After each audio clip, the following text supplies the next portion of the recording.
Movie की शुरुआत में हमारी मुलाकात सैम नाम के एक लड़के से होती है, जो कि प्रेस्टीज नाम की एक कंपनी में एक सेल्समैन होता है। उस कंपनी के सभी कर्मचारी आज एक पिकनिक पर जा रहे थे, जिसमें सैम का दोस्त पीटर और उसकी गर्लफ्रेंड सैंडी, साथ ही सैम की एक्स गर्लफ्रेंड मोली भी होती है। इन सबके साथ ओलिविया, आइजैक, नाथन और उन सब का बॉस डेनिस भी होता है। नाथन इसी कंपनी की मैन्युफैक्चरिंग फैक्ट्री में एक सुपरवाइजर होता है। वो सभी बस लेकर ट्रिप के लिए निकल जाते हैं। बस में बैठकर सैम को काफी अजीब लगने लगता है। अब वो लोग एक ब्रिज पर पहुंचते हैं, जो कि अंडर कंस्ट्रक्शन होता है। सैम को वहां पर मौजूद हर चीज से डर लगने लगता है। तभी अचानक से ड्राइवर बस को रोक देता है, जिससे सैम की एक फिंगर थोड़ी सी कट जाती है। साथ ही बस में लगी टीवी में एक गाना बजने लगता है। उसी वक्त ब्रिज में दरारें पड़ने लगती हैं और ब्रिज बीच में से टूटने लगता है, जिससे बस में मौजूद सभी लोग बहुत ज्यादा डर जाते हैं। सैम मोली को लेकर बस से उतरकर वहां से भागने लगता है, लेकिन पीटर की गर्लफ्रेंड सैंडी ब्रिज के साथ नीचे गिर जाती है और बहुत ही बुरी तरह से मारी जाती है। मगर सैम पीटर को वहां से चलने के लिए कहता है। उसी वक्त उनकी बस भी नीचे गिरने लग जाती है, जिसमें आइजैक होता है, जो बस के साथ गिरकर मारा जाता है। बाकी जिंदा बचे लोग वहां से निकलने के लिए भाग रहे थे, लेकिन तभी ओलिविया का चश्मा नीचे गिर जाता है, जिससे उसे कुछ भी साफ दिखाई नहीं देता है। सैम और मोली आगे जाता है तो ब्रिज बीच में से टूट जाता है, जिससे फिर से वो सभी वहाँ पर फंस जाते हैं।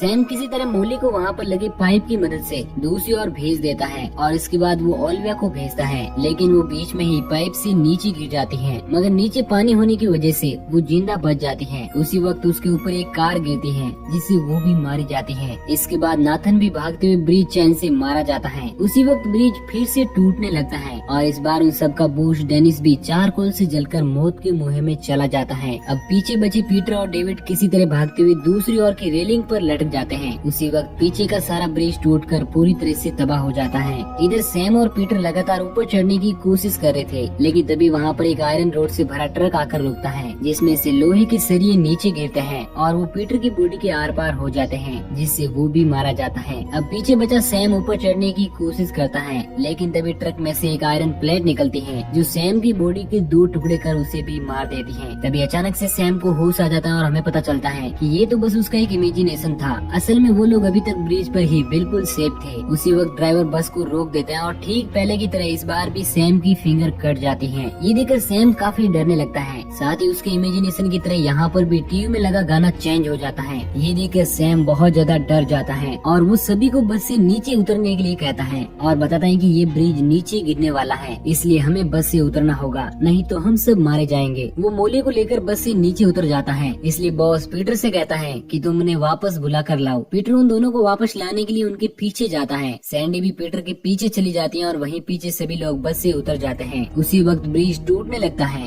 ये देखकर वो सभी डर जाते हैं और अपनी जान बचाने के लिए वहाँ से भागने लगते हैं। वो सभी ब्रिज की दूसरी ओर चले जाते हैं और पीछे सैम की इमेजिनेशन के अकॉर्डिंग पूरा ब्रिज टूटकर तबाह हो जाता है। ये देखकर वो सभी हैरान हो जाते हैं और सैम से पूछते हैं कि तुम्हें ये सब कैसे पता चला। इसके बाद हम सैम को पुलिस स्टेशन में देखते हैं, जहाँ पर एजेंट ब्लॉक उससे पूछता है कि तुम इस एक्सीडेंट के बारे में पहले से कैसे जानते थे। सैम उन्हें समझाने की कोशिश करता है कि मुझे खुद नहीं पता कि मुझे इसके बारे में पहले कैसे पता चला, लेकिन एजेंट उसकी बात पर यकीन नहीं करता है। इसलिए वो सैम के बाकी दोस्तों से भी पूछताछ करता है, क्योंकि उसे शक होता है कि सैम किसी आतंकवादी संगठन का हिस्सा है और उसी ने ये ब्रिज नीचे गिरवाया है। लेकिन जब ब्रिज गिरने की रिपोर्ट आती है तो पता चलता है कि वो ब्रिज तेज हवा की वजह से नीचे गिरा था, इसलिए सैम के खिलाफ कोई भी क्लू नहीं होने की वजह से उसे फ्री कर दिया जाता है। अगले दिन इस हादसे में मरने वाले सभी लोगों के लिए एक मेमोरियल रखा जाता है, जहाँ पर सैम और उसके बाकी फ्रेंड्स भी आते हैं। मेमोरियल एंड होने पर जब वो सभी वापस जा रहे थे तो सैम को एक आदमी कहता है कि मौत को धोखा बिल्कुल पसंद नहीं है। ये वही आदमी होता है जिसको हमने फाइनल डेस्टिनेशन के पार्ट 2 में देखा था, जिसने क्लेयर और उसके बाकी दोस्तों को बचने की सलाह दी थी। अब यहाँ पर सैम उससे पूछता है कि आखिर तुम कहना क्या चाहते हो। तब वो उसे कहता है कि तुम लोगों को सावधान हो जाना चाहिए। यह कहकर वो वहाँ से चला जाता है। इसके बाद सैम को हम रेस्टोरेंट में खाना बनाते हुए देखते हैं। दरअसल सैम एक सेल्समैन होने के साथ साथ बावर्ची भी होता है, इसलिए वो पार्ट टाइम जॉब करता है। रेस्टोरेंट से फ्री होने के बाद सैम मोली के घर जाता है, जहाँ पर हमें उनकी बातों से पता चलता है कि उन दोनों का ब्रेकअप लड़ाई की वजह से नहीं, बल्कि सैम की नई जॉब की वजह से हुआ है। दरअसल सैम को पेरिस में एक बावर्ची की जॉब का इनविटेशन मिला था, लेकिन वो मोली को छोड़कर वहाँ पर नहीं जाना चाहता। इसलिए मोली उसे समझाती है कि तुम्हें अपने ड्रीम्स को पूरा करने के लिए मुझे भूलना होगा। वहीं दूसरी ओर हम पीटर और सैंडी को देखते हैं, जहाँ पर सैंडी अपने नेक्स्ट मैच के लिए प्रैक्टिस कर रही होती है। उसी वक्त हम देखते हैं कि वहाँ पर लगे एयर कंडीशनर में से लीक होने लगता है और उसका पानी नीचे पड़े एक टेबल फैन के कटे हुए वायर पर गिरने लगता है। अब जब सैंडी अपनी प्रैक्टिस कर रही होती है तभी उसी वक्त ऊपर लगे फैन का स्क्रू नीचे गिरकर उसकी प्रैक्टिस बीम पर गिर जाता है, लेकिन लकीली सैंडी का पैर उस पर नहीं आता और वो अपनी प्रैक्टिस पूरी कर लेती है। लेकिन अब वो शॉर्ट सर्किट वायर की ओर बढ़ने लगती है, मगर यहाँ पर एक बार फिर से वो बच जाती है। इसके बाद वो अपनी दूसरी प्रैक्टिस करने लगती है। वहीं उस स्क्रू वाली बीम पर प्रैक्टिस करने के लिए एक दूसरी लड़की आ जाती है और जब उसका पैर उस स्क्रू पर लगता है तो वो नीचे गिर जाती है, जिससे वहाँ पर पड़ा पाउडर उस फैन के आगे बिखर जाता है और इसकी वजह से सैंडी को कुछ भी नहीं दिखता और वो उछलकर उल्टा जमीन पर गिरती है, जिससे वो बुरी तरह से मारी जाती है। ये देखकर वहाँ पर मौजूद सभी लोग बहुत ज्यादा डर जाते हैं। नेक्स्ट डे सभी फ्रेंड्स ऑफिस में काम कर रहे होते हैं। तब हमें पता चलता है कि प्रीसियस कंपनी बहुत जल्द बंद होने वाली है। उसी वक्त वहाँ पर नाथन कुछ बियर कैंस लेकर आता है ताकि वो सभी मिलकर पीटर का दुख बांट सके, क्योंकि सैंडी के मरने के बाद वो काफी डिप्रेस हो जाता है। वहीं दूसरी ओर हम आइजैक को देखते हैं जो अपनी बॉडी मसाज कराने के लिए एक स्पा में जाता है। दरअसल आइजैक एक ठरकी प्रवृत्ति का आदमी होता है, इसलिए वो स्पा के असिस्टेंट के साथ कुछ उल्टी सीधी बातें करने लगता है, जिसे वो उसे एक अलग रूम में ले जाती है और उसकी मसाज करने के लिए एक ओल्ड पहलवान लेडी को भेजती है जो आइजैक की काफी अच्छी खासी मसाज करती है। जिसके बाद वो उसकी बॉडी में पिंस लगाकर बाहर चली जाती है, लेकिन पीछे एक धूप बत्ती की वजह से वहाँ पर आग लग जाती है। वो रूम बाकी कमरों से काफी सेपरेट होता है, इसलिए कोई भी उसकी आवाज नहीं सुन पाता है और वो चिल्लाते हुए नीचे गिर जाता है, जिससे वो सारी पिंस उसकी बॉडी में घुस जाती है। लेकिन किसी तरह हिम्मत करके जैसे ही वो दरवाजे तक पहुँचता है कि तभी मोमबत्ती की वजह से आग भड़क जाती है, जिससे वो डरकर वहीं पर नीचे गिर जाता है। उसी वक्त ऊपर पड़ी मूर्ति उसके सर पर पड़ती है, जिससे वो भी मारा जाता है। और जब इस बात की खबर बाकी दोस्तों को होती है तो वो सभी वहाँ पर पहुँचते हैं। उस वक्त सैम को फिर से वो आदमी दिखता है। सैम उससे पूछता है कि तुम यहाँ पर क्या कर रहे हो? तब वो कहता है कि मैं एक कॉरोनर हूँ और मैं अपना काम कर रहा हूँ। अब सैम उससे पूछता है कि तुम कुछ न कुछ हमारे बारे में जरूर जानते हो, इसलिए प्लीज हमें सब कुछ बताओ। तब कॉरोनर बताता है कि जो तुम्हारे साथ हो रहा है वो पहले भी कई लोगों के साथ हो चुका है। दरअसल तुम सब लोगों को उस ब्रिज पर ही मर जाना चाहिए था, लेकिन तुम लोगों ने डेथ को चीट कर दिया, इसलिए अब डेथ अपनी गलती सुधार कर एक एक करके तुम लोगों को मार रही है। तब सैम पूछता है कि क्या इसका मतलब हम सब लोग भी बाकियों की तरह मारे जाएंगे? लेकिन वो बताता है कि अगर तुम लोग किसी और की जान ले लोगे तो तुम्हें मरने वाले की उम्र मिल जाएगी और तुम जिंदा बच जाओगे। अब इसके बाद सैम सभी को बताता है कि हम सब में से मोली नहीं मरेगी, क्योंकि मैंने अपने इमेजिनेशन में उसे ब्रिज की दूसरी ओर भेजकर बचा लिया था। अब सैम समझ जाता है कि जितने भी लोग मर रहे हैं वो सब उसके विजन के सीक्वेंस के अकॉर्डिंग ही मर रहे हैं और उसके अनुसार डेथ का अगला विक्टिम ओलिविया होती है। वहीं उसी वक्त हम ओलिविया को आई हॉस्पिटल में देखते हैं जो अपनी आंखों का ऑपरेशन कराने के लिए गई हुई थी। डॉक्टर उसे लेजर मशीन के नीचे सुलाकर बाहर कोई दवाई लाने के लिए चला जाता है। उसी वक्त पीछे स्विच पर एक पानी का कप गिर जाता है और उसकी वजह से मशीन खराब होने लगती है और लेजर की पावर धीरे धीरे बढ़ने लगती है। ओलिविया उसे बंद करने की कोशिश करती है, लेकिन कंट्रोलर नीचे गिर जाता है, जिससे लेजर रेज उसकी आंखों और हाथों को जलाने लगती है। वो हेल्प के लिए चिल्लाती है, लेकिन कोई भी उसकी चीख नहीं सुनता है। तभी हॉस्पिटल में सैम और मोली आ जाते हैं जो डॉक्टर को बताते हैं कि ओलिविया की जान को खतरा है। तभी उन्हें उसकी चीखने की आवाज सुनाई देती है, इसलिए वो सभी भागते हुए ऑपरेशन थिएटर में जाते हैं। तब तक ओलिविया खुद को बेड से फ्री कर लेती है,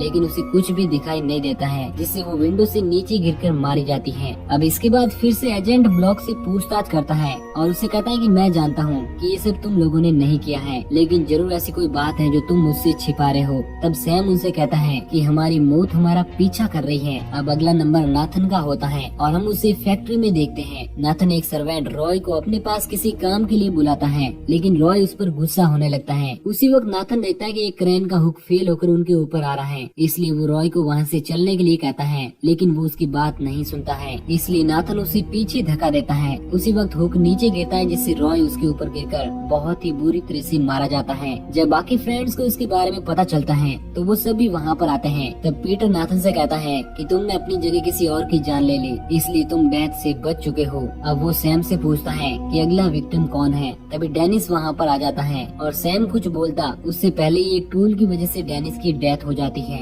ये देखकर वो सब बहुत ज्यादा डर जाते हैं। अब नाइट में सैम और मोली रेस्टोरेंट पर बैठे हुए होते हैं। तभी उनके पास पीटर आता है जो उन्हें बताता है कि मैं बहुत ज्यादा बेचैन हूँ और मैंने किसी की जान लेने की बहुत ज्यादा कोशिश की, लेकिन मैं ऐसा नहीं कर पाया। अब वो काफी गुस्सा हो जाता है और वो मोली पर गोली चला देता है, लेकिन सैम उसे बचा लेता है और उसे रेस्टोरेंट के अंदर भागने के लिए कह देता है। सैम पीटर को समझाने की कोशिश करता है, लेकिन वो उसे पीटकर बेहोश कर देता है और मोली को ढूंढने लगता है। वहीं गोली की आवाज सुनकर बाहर खड़ा एजेंट अंदर आ जाता है और मोली से पूछता है कि यहाँ पर क्या हो रहा है, लेकिन तभी पीटर उसे शूट करके मार देता है। इसके बाद मोली पीटर से कहती है कि तुमने किसी की जान ले ली है और तुम अब सेफ हो, इसलिए प्लीज यहाँ से चले जाओ। लेकिन पीटर कहता है कि तुम एक पुलिस वाले की मौत के गवाह हो, इसलिए मैं तुम्हें जिंदा नहीं छोड़ सकता। ये कहकर वो मोली पर फायरिंग करने लगता है, मगर तभी सैम उस पर अटैक कर देता है और वो दोनों फाइट करने लगते हैं। लेकिन वो फिर से सैम को घायल करके मोली की ओर बढ़ने लगता है। उसी वक्त सैम एक टूल से उसे मार देता है।